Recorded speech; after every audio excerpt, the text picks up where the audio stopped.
Hey guys, welcome back. Today we're going to do a golden sun-kissed inspired look using Natasha Denona's gold palette. You saw in my last video where we talked about and looked at Pat McGrath's gold eyeshadows in her various palettes. So that gave me the idea to revisit the gold palette from Natasha Denona and see what look I can come up with. And because we're talking about golds in general, we know that Pat McGrath has a lot of gold eyeshadows in her palettes. I wanted to do a quick comparison between Gold Fortune and Pat McGrath's Golden Opulence palette compared to Natasha Denona's gold here called Oro. And from the naked eye, Oro and Gold Fortune are different, but they're both intensely metallic and foil-like. So I'm just going to swatch it real quick here. Yeah. This is from Natasha Denona, and this is Oro, and this is from Golden Opulence, Gold Fortune. I'll put it on my wrist.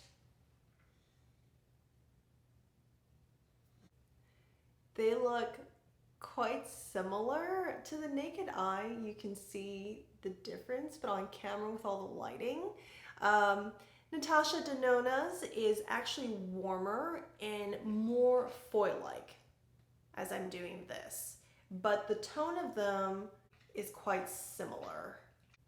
I think Oro is more intense and Gold Fortune is more glittery.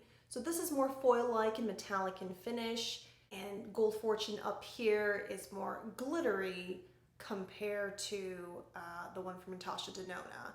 But it's really interesting when you put two shadows side by side that you think they look similar, and it turns out like, yeah, they are pretty similar. I think the difference the two have is barely noticeable in tone, and the difference in texture and how they place has a lot to do with the formula itself.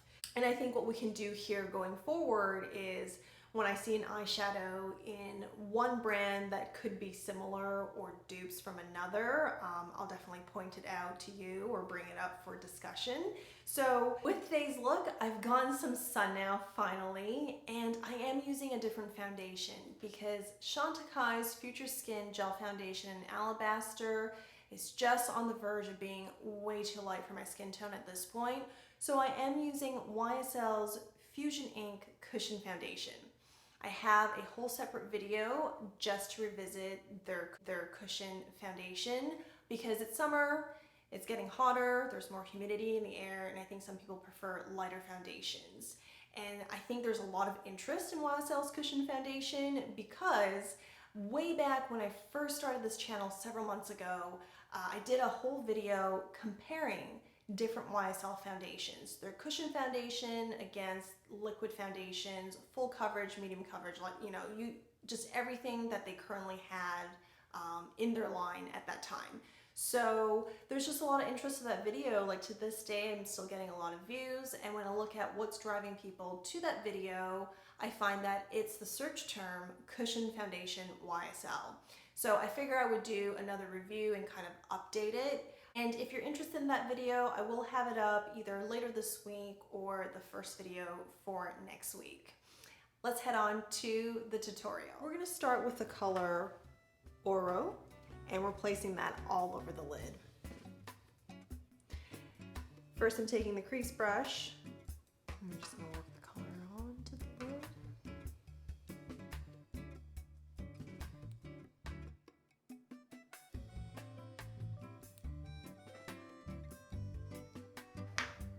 And then we're taking Dijon, one of my favorite mattes from this palette, with Sonia G's Mini Booster, and we're actually adding that onto the crease in a very controlled way.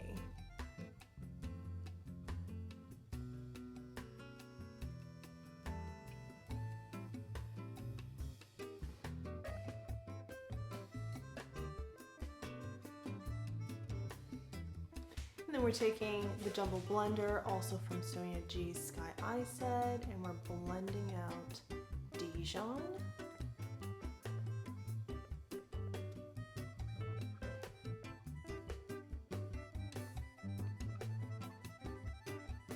And then we're taking Log, Using the flat definer, we're adding log to the outer corners and on the upper lash line.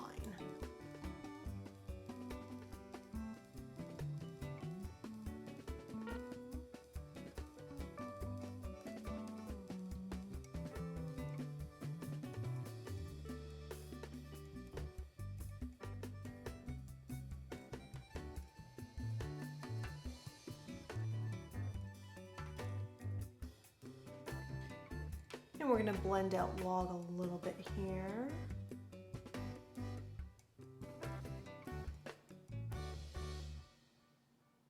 We'll put on some foundation concealer and come back for the finishing touches. For the lower lash line, we're going to add Dijon.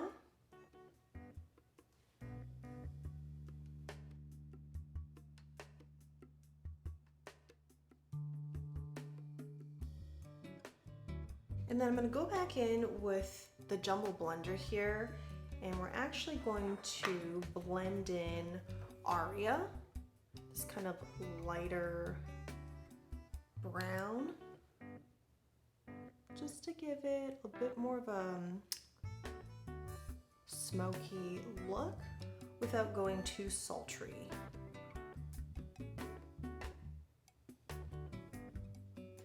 And then I'm taking Hourglass's mechanical pencil in brown, and we're going to add that to the upper lash line.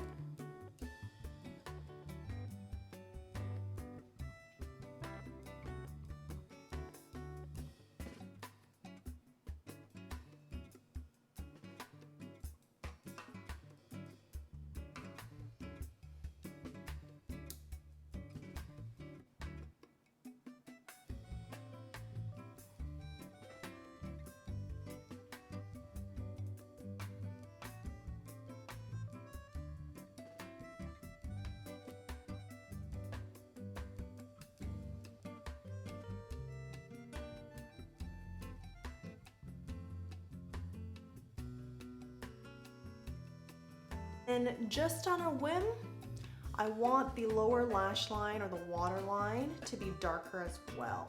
And what I'm going to do is, with the flat definer, I'm adding log to the lower waterline.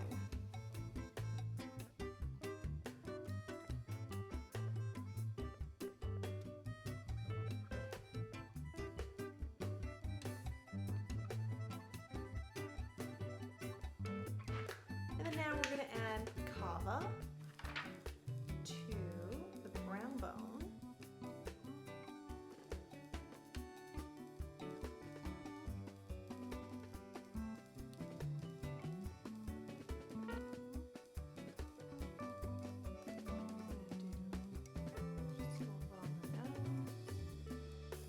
This is becoming a very sun-kissed look as well, golden sun-kissed look.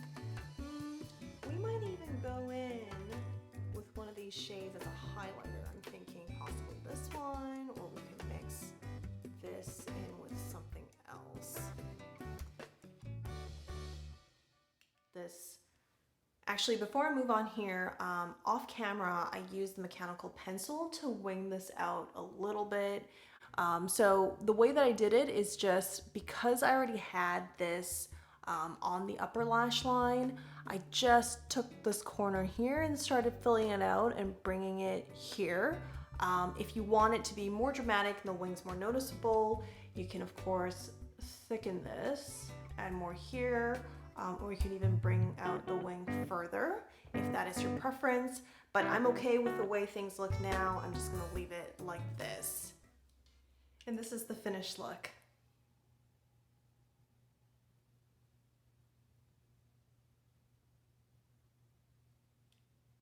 I hope you guys enjoyed the tutorial. Thanks for watching all the way through.